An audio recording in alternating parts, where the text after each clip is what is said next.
everyone! Today we are talking all about gauge swatches, what they are, why you might want to do one, and most importantly, how to do one. So follow along. Gauge swatches are important because every knitter is unique. The way that you knit, the tension you knit at, everything is specialized to an individual person. So when you read a pattern, it may suggest a certain size of needles or a certain size of yarn, and that works for that person, but if you try it, it may turn out slightly differently. Here's why gauge swatches are vitally important. This is a chunk that I took from a sweater that I knit, and this is a gauge swatch. Believe it or not, these are actually exactly the same size weight of yarn and using exactly the same size needles. However, as you can tell, this one is significantly bigger than this one. So this is the same number of rows, each of them have 26, but when I knit this one, it turned out much larger despite being exactly the same. So this is why you want to do a gauge swatch, because every yarn that you use, every pattern that you follow is going to be slightly different, and you want to give yourself the best shot at having a final garment that you love and enjoy and are going to use. So make a gauge swatch. Now you don't need to make a gauge swatch for projects that are not sized to fit. So if you're making a hat or a scarf or something that's maybe more one size fits all, you may not require a gauge swatch. You can always do one, it never hurts, but some patterns may not even have one, and if that's the case, then you probably don't need to do one. However, any project that is going to be fit to size, so if you're talking about clothes, socks, anything of that sort, you definitely want to do a gauge swatch, or else what's going to happen is you will have a final garment that you don't want to wear, and it's just going to be a waste of your time. So it's very, very important to make one. So the first thing you want to do when you're making a gauge swatch is you want to follow the pattern to begin with.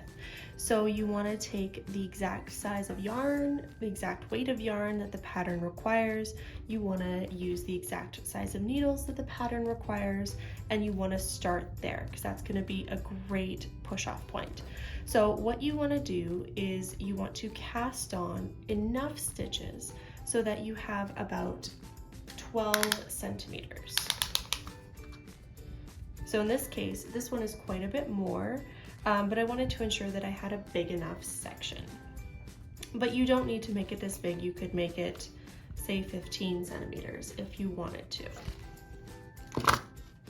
As I said before, the purpose of a gauge swatch is to match what your knitting is going to be to the pattern. So in order to do that, we have to do some measurements.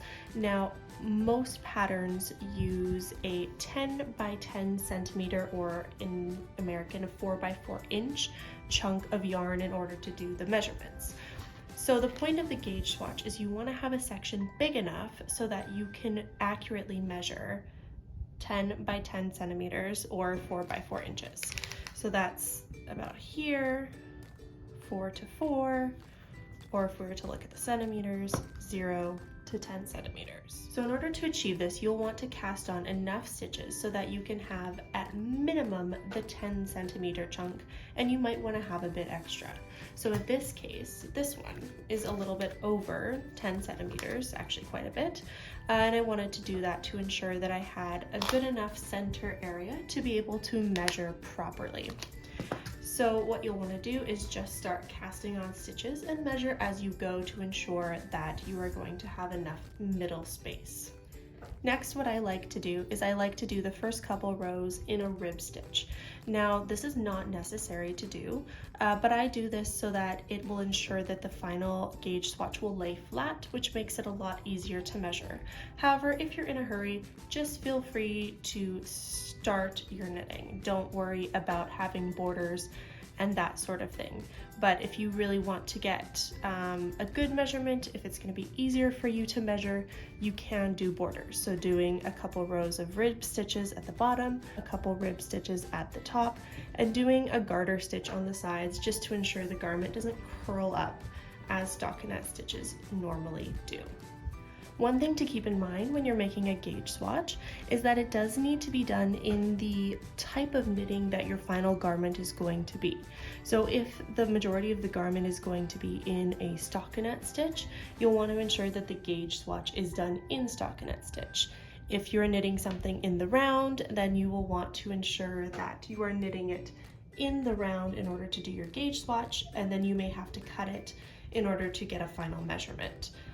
Same goes if there's cabling involved, or if it's a garter stitch or a rib stitch or whatever it is, ensure that you are doing the proper stitch to get an accurate reading. After you've cast on and done a couple rows of a border if you want to, then you want to start doing the actual pattern stitch. So in this case it's a stockinette stitch, so just a straight knitting one row, purling the other row. And I've done that until the garment actually measures over 10 centimeters. So, because you want to ensure that this middle section is 10 centimeters, not if you're doing any borders or anything like that, you don't want to include those. So make sure you go up maybe about 12 or 15 centimeters, do whatever border, and then you can finish off what you want to do.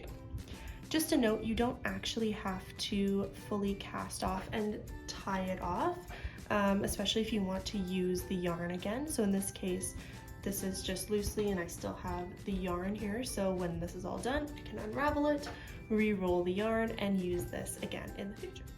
So next step is to measure. You have your finished garment, and what we're going to do is measure it. So at this point, you want to take whatever measuring tape you have. And again, you can do this either in centimeters or inches. For the sake of this, I'm going to do it in centimeters. And what you want to do is you want to take that 10 by 10 area, so like this, and you want to count how many stitches are in that area. So what you're going to do is count a single row of stitches this way and record how many that is. And then you're also going to count how many rows are in a 10 by 10 area. And these give you two very different but important measurements. You might be wondering how to count the stitches. How do you tell what is a stitch? Well, in this case, what you're looking for if you're doing a stockinette stitch is you are looking for the V's. So as you can see here, I've done a double stitch over in a darker color so that you could see what one of the V's looks like.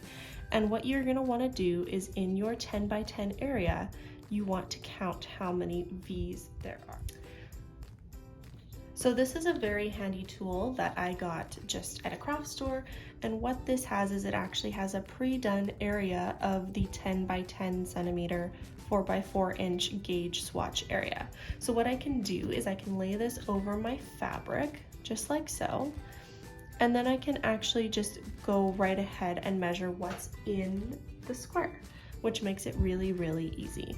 So again, we're looking for those V's. So I'm gonna push this right at the edge so that I can see a V right here. And you go across and you just count 1, 2, 3, 4, 5, 6, 7, 8, 9, 10, 11, 12, 13 is usually what I'd say. So 12 to 13 is how many stitches I have in a row across.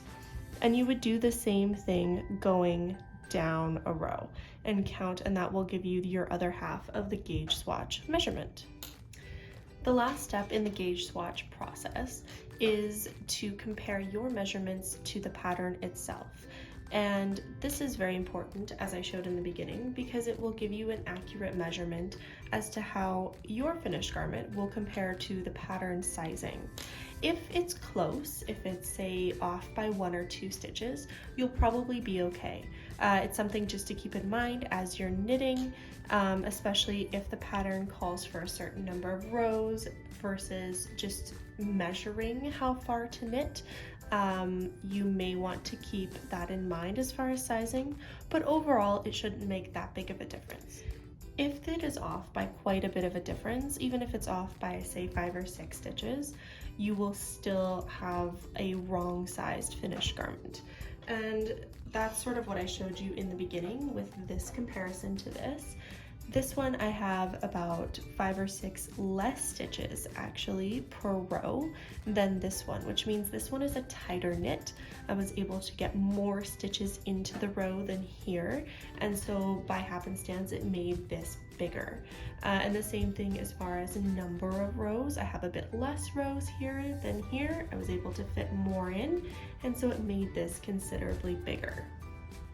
So what you can do if your gauge swatch is considerably off is you can consider trying a gauge swatch in a different size needle.